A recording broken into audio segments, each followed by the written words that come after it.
दोस्तों, आज हम सिलेंडर और खाद के बारे में इस वीडियो में चर्चा करेंगे।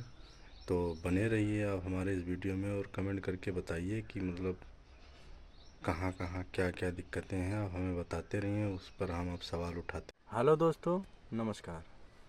तो आज हम आपको इस वीडियो में बताने वाले हैं सिलेंडर की दिक्कतें। तो सिलेंडर क्यों दिक्कत है, क्यों नहीं मिल रहा, क्या दिक्कत है, उसको मैं थोड़ा बहुत जितना नॉलेज है मैं उतना बता रहा हूँ। बाकी आप लोग तो देख ही रहे हो समस्या।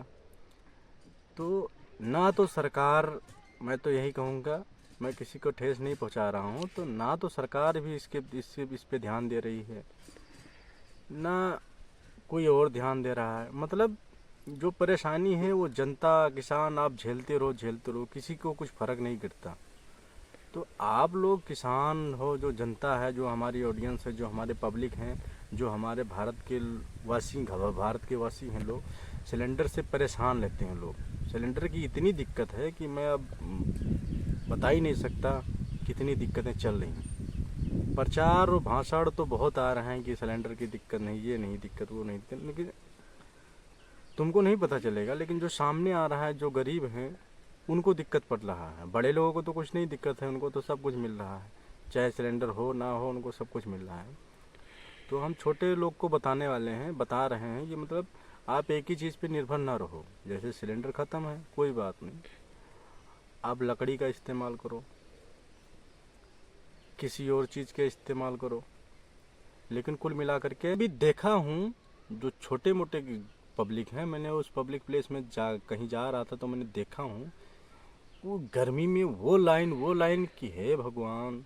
इतनी लाइन मैं तो आज तक कभी देखा ही नहीं यार, कि मैं क्या बता सकता हूँ आपको। मतलब तो आप भी थोड़ा बहुत स्मार्ट बनो, थोड़ा बहुत सोचो विचारो कि मतलब मैं एक ही के पीछे क्यों भागता हूँ। थोड़ा अलग भी काम करो ना। जैसे मान लीजिए अपने पास दो तीन व्यवस्था होना चाहिए। जैसे मान लीजिए सिलेंडर भी होना चाहिए, सिलेंडर के साथ और आग जो देता है उसको, उसके साथ क्या होना चाहिए, या आप स्टोव रख सकते हो, और भी कुछ चीज़ें रख। जो जो समस्या है वो उस चीज़ पे मैं थोड़ा बहुत फोकस कर रहा हूँ। मैं देख रहा हूँ कि मुझे तो बर्दाश्त नहीं होता, सरकार भी क्या कर रही है मुझे को तो समझ नहीं आता। आप जैसे सिलेंडर है, आप भी थोड़ा ध्यान करो। जो है, जैसे मान लीजिए सिलेंडर है, 1,000 रुपये मिलता है, 970 में मिलता है, कोई भी क्या रेट है मुझे तो कुछ पता नहीं, क्योंकि मैं तो उतना लेन देन करता नहीं ना। मैं जाता हूँ, मैं अपने उस जिम्मेदारी से दूर हटा हूँ। मैं अदर काम भी कर लेता हूँ, पर जो जिम्मेदारी है वो मैं ऐसे बांट के रखा हूँ कि ये काम इनका है, ये काम इनका है। तो आप ये चीज़ पर नीड करो, ये चीज़ सोचो कि जैसे जो भी रेट आपने डिसाइड किया है उसको रेट बढ़ा दो, 100-200 बढ़ा दो। मान लीजिए कि 1,000 है तो आप उसको 1,200 कर दो। लेकिन किसी पब्लिक को तो ना परेशान करो। आप जो है, किसी पब्लिक को ना परेशान करो, 1,200 में दो। तो उससे क्या होगा, तो हम इधर की बात उधर करने लगते हैं। अब आप आते हैं फिर अपने टॉपिक पर। तो आप सोचो, जैसे मान लीजिए हमारे पास एक सिलेंडर है, तो एक व्यवस्था कोई और होना चाहिए। अब हम नाम नहीं ले सकते। जैसे मान लीजिए हमने लकड़ी का चूल्हा है, बहुत सारी चीज़ें हैं, वो चीज़ जो है आप व्यवस्था रखो। लकड़ी का चूल्हा है, बहुत सारे। तो मोटा मोटी के तौर पर आप ये समझो कि जैसे आप दो तीन व्यवस्था करो ना, कि ताकि एक के भरोसे ना रहो। सिलेंडर रहे ना रहे, आ जाता है 10 दिन के बाद आता है, कोई दिक्कत नहीं, आपका काम चलता रहेगा, आपका काम चलता रहेगा। जैसे मान लीजिए अब रेल भी, अब आजकल जैसे मान लीजिए किसान परेशान रहते हैं, उनको खाद ही नहीं मिल रहा। खाद की पता नहीं क्या प्रक्रिया अब सरकार ने रखा हुआ है, आप लोग ने, मुझे तो समझ नहीं आता। कि इस बात को थोड़ा बहुत सीरियसली लेना, ध्यान से देखना, सुनना, समझना। सरकार भी पता नहीं क्या कर रही है कि पहले तो आधार लग के खाद मिलता था, यूरिया। आजकल यूरिया तो मिल ही नहीं रहा। आप कमेंट करके बताना कहाँ कहाँ मिल रहा है, तो मैं भी किसी को सपोर्ट कर दूंगा, शायद जाके ले आएंगे जिनको जिनको चाहिए होगा। जैसे कि मान लीजिए किसी के पास खेत भी नहीं है, वो कहाँ से बेचारे खाद बोएंगे, कहाँ से करेंगे। आप कितना भी कर लो, परेशानी गरीब जनता ही भुगतेगी। आप कुछ भी कर लो। अरे यहाँ से सरकार कोई पाकिस्तान, यहाँ से जो खाद आप दे रहे हो, आपको पता है ना कितना बोरी जा रही है, कि देश में किस जिले में किस कहाँ कहाँ सब सेल हो रहा है। शुरू से यही काम हो रहा है। कोई यहाँ से खाद एक बोरी खरीद कर कोई पाकिस्तान ना बेच रहा है, ना कोई नेपाल ले जाके बेच रहा है।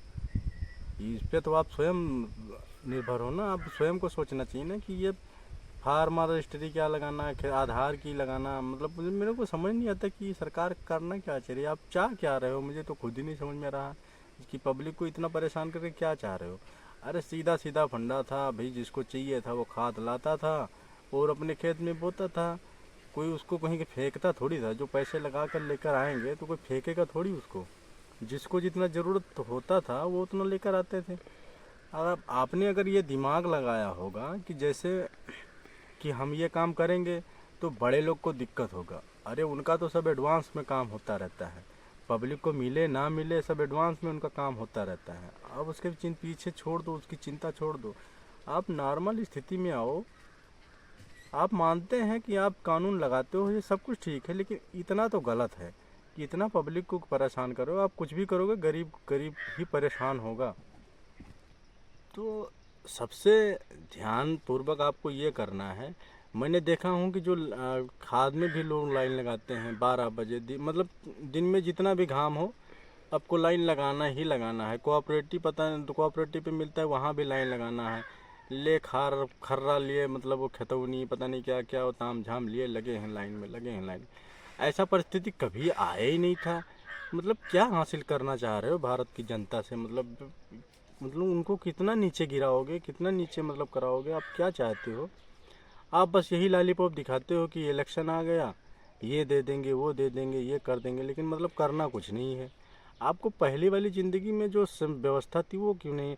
मान लीजिए जो 300 रुपये में खाद मिल रही है आजकल, यूरिया जो मैंने सुना हो मोटा मोटी के तौर पर, आप उसको 500 कर दो। लेकिन कम से कम ये चीज़ तो सुविधा हटा दो ना। यहाँ कोई पाकिस्तान से थोड़ी आ रहा है कि जो है अपना खेतौनी लगा करके मतलब खाद ले जा रहा है।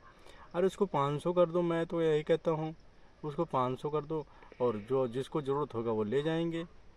और ये फार्मर रजिस्ट्री मतलब अरे बहुत जो छोटे काश्तकार हैं उनके लिए बड़ी दिक्कत है सर जी। आप मेरी बात समझो, आप मेरी वीडियो वहाँ तक पहुँचाओ सरकार तक, ताकि वो देखें, ताकि उनको कुछ ऐसा समझ आए, कुछ नीड आए कि जो छोटे छोटे किसान हैं देख भी रहे होंगे कि खेती के लिए लोग अब इतना परेशान है कि कह रहे हैं कि आने वाले समय में जो है ये कोई करने का राजी नहीं होगा, ये बंजर ही पड़ा रहेगा। मतलब लोग बहुत ऊब रहे हैं, और अगर ऐसे रहा ना तो सरकार से भी लोग ऊब रहे हैं। तो आप प्लीज़, हमारी रिक्वेस्ट वीडियो में सर जी, कि खाद की इतनी दिक्कत कभी नहीं आई थी जितने इस बीजेपी राज में आ रही है। मैं नाम मजबूर होकर ले रहा हूँ, मैं नाम तो किसी का लेना ही नहीं चाहता था, लेकिन करूँ तो क्या करूँ। मतलब इतनी दिक्कत हमने कभी ये शायद सोचा ही नहीं था, कभी देखा ही नहीं था। हमने जो बहुत पहले का जो ज़माना था वो आप लौटा रहे हो। बाकी कह रहे हो कि मैं दूसरे नंबर पे आ रहा हूँ, आत्मनिर्भर बन रहा हूँ, यही आत्मनिर्भर बन रहे हो। मतलब आप क्या कहना और सोचना आप क्या चाहते हो, मतलब कि सारी पब्लिक खाद बनाए। आप मतलब क्या कहना चाहते हो। जो है आप लाइव नहीं बोल सकते, आप बोल ही नहीं सकते। पता नहीं किसके मतलब मैं बता ही नहीं सकता आपको कि किस हिसाब से क्या करना चाहते हो, मुझे समझ नहीं आता। मैं तो आपको सीधा ही फंडा बताता हूँ भैया, फिर बाद में दोबारा भी दोहरा रहा हूँ।